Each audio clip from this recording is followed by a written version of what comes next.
Hello, my name is Marshall Fulbright, and I'm your online music appreciation instructor. I would like to take this time to welcome you, and I hope you find this presentation helpful. In this presentation, we will discuss unity and variety, as well as assignment number 1, create your own examples. Please understand that this presentation is only meant to supplement your e-text. It is not meant to replace it.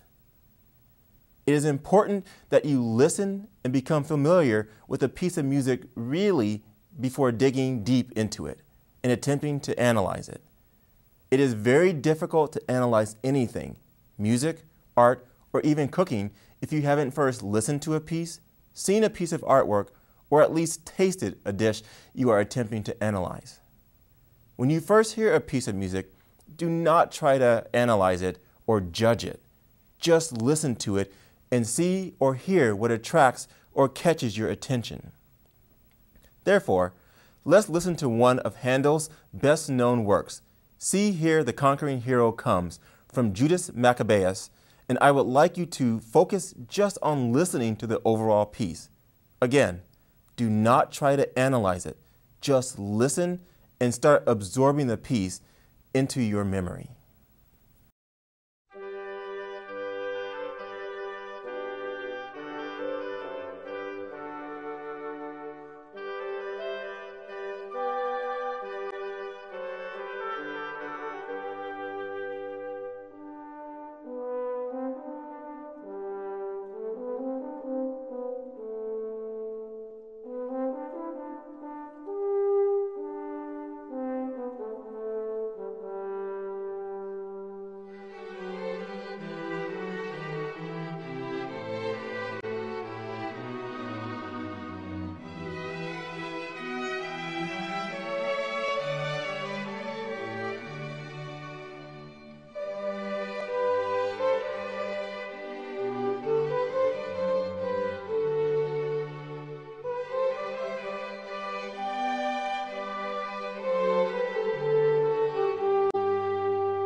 Do you feel completely familiar with the piece yet? Probably not, especially after only hearing it once. Understand that it will take time and you may have to listen to a piece several times before it truly becomes familiar to you. As we listen to any piece of music, there is an innate need for unity and variety. The piece must have some sort of repetition in order for our ears and minds to understand that the piece is a unit or a whole. If the piece constantly changed, then we would feel uncomfortable and uneasy. Yet if the piece never changed, then we would become bored and just stop listening. This is a very delicate and fine line a composer must walk. How to make a piece feel whole and how to have it change enough to keep the listener interested as well. This is very similar to pop music today. When listening to a song on the radio, we may hear a chorus, then a verse, and then the chorus again. We may even hear the chorus a couple of times, repeated back to back, at the end of the song. The different verses give us the sense of variety, while the choruses unify the entire piece, and without that connective tissue, the piece may seem or feel random and disconnected.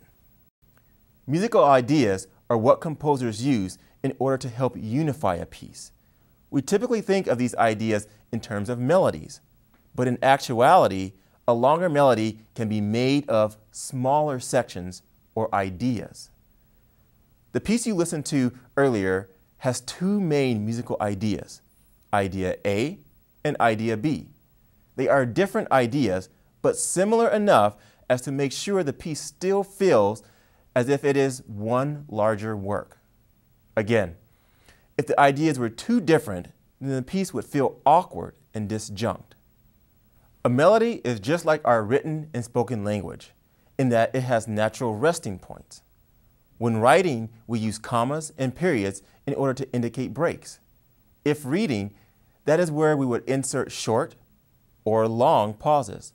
A short pause being a comma, while a long pause would be a period at the end of a thought. This is very natural in music and relatively simple to hear. Just listen for when the music feels like it is coming to a resting point or when it feels like it is done. At times, that rest feels brief, while other times it feels very settling and almost final. Those resting points are called cadential points or cadences. And again, some cadences are stronger than others.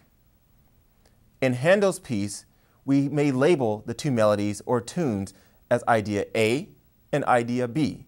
And those ideas are very clearly presented in your reading. I strongly suggest you listen to each idea numerous times and really listen for what makes them different. Listen very carefully as to how each idea begins, as that is the key in this piece to identifying the two. Understand that it is absolutely permissible for an idea, A or B, to be immediately repeated. Therefore, if you hear idea A and then you immediately hear it again, it is not one long idea A, it is actually idea A and idea A again, which would be notated as A. It is very possible for a composer to write A. And in fact, this is a musical form called theme and variation. In theme and variation, a composer has one main idea, idea A, and then he or she changes or varies the idea over and over again. But it is still essentially the same idea, hence the use of the letter A over and over again. When or if you hear something different than idea A, you must then use a different letter to identify that change. The next letter would be B. For example, if you heard idea A and then you heard something different, another idea or theme, then you heard idea A again, then you would write A, B, and then A. Dynamics and timbre.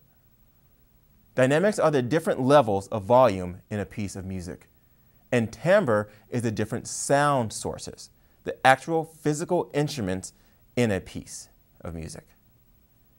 If something is soft, we say it is being played piano, just like the instrument. If something is loud, we say it is being played forte. A good composer is going to use dynamics in their piece in order to keep it interesting. A piece would be either very dull and boring if it were just all soft or all loud. Again, our minds need that variety in order to stay interested in a piece. As you are listening to the handle, you should be listening how then dynamics change with each idea. Timbre can have a great effect on the dynamics. For example, if only one instrument is playing, then the piece may be soft, or in musical terms, piano. If many instruments are playing, the piece may be loud, or forte. Timbre refers to the instrumentation or the instruments being used. Listen to the combination of instruments Handel uses with each idea in order to give the piece that needed variety. Assignment number 1. In this assignment, you are going to create your own example. You will need to listen and follow these directions to create your own examples. As you are listening to the musical excerpts, watch the counter and pause when you hear the beginning of a musical idea, A or B. Click the pause button and write down the counter time at the beginning of the idea. Then click the play button again and listen for the end of the idea currently in progress. Click the pause button when you hear the end of the idea and write down the counter time. Write down the letter of the musical idea, A or B. Continue writing down the order of musical ideas, A and B, including their start and stop times throughout the entire piece, and try to identify any pattern you see. When you are done, your ideas, start and stop times could look something like the following.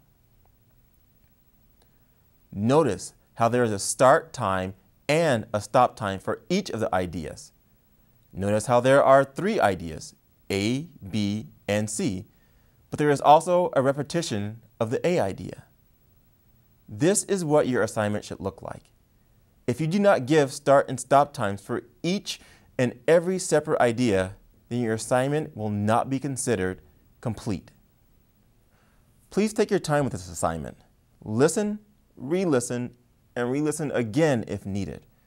Try your best to describe what you are listening to using the terms you have learned and using your own words if needed. Understand that this assignment is meant to get you to hear the difference between ideas and to possibly hear a pattern or form in the work. To submit your work, follow the instructions online on the Connect for Education website.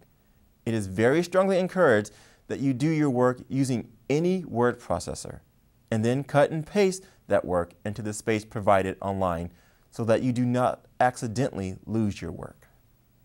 Thank you for your time and good luck.